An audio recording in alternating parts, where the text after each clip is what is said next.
السلام علیکم ورحمۃ اللہ وبرکاتہ۔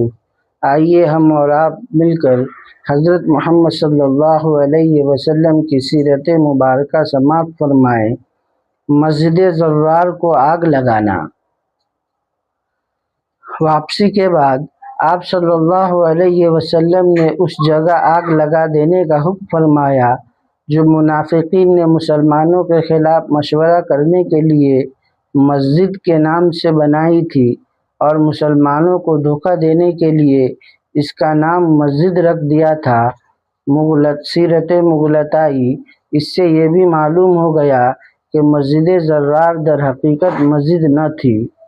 اسلام میں داخلہ۔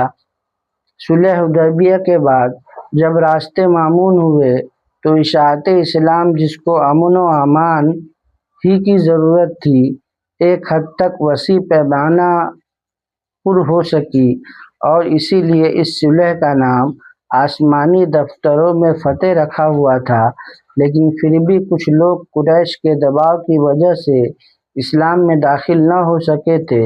فتح مکہ نے اس قصے کو بھی تمام کر دیا، اور اب قرآن عظیم نے تمام عرب کے گھر گھر پہنچ کر اپنی اعجازی تصرف سے سب کے قلوب پر سکہ بٹھا دیا، جس کا نتیجہ یہ ہوا کہ وہی لوگ جو کسی طرح اسلام اور مسلمان کی صورت نہ دیکھنا چاہتے تھے، آج جوق در جوق حضرت صلی اللہ علیہ وسلم کی خدمت میں دور دراز کے سفر طے کرتے ہوئے وفود کی صورت میں پہنچتے ہیں، اور برضا و رغبت اسلام کے حلقہ بگوش بن کر اپنی جان و مال فدا کرنے کے لیے تیار ہو جاتے ہیں۔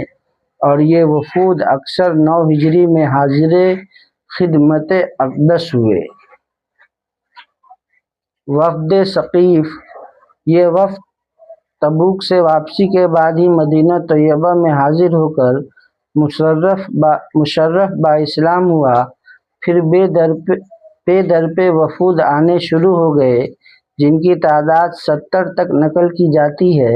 ان میں سے بعض کے واقعات مختصراً یہ ہیں: وما علینا الا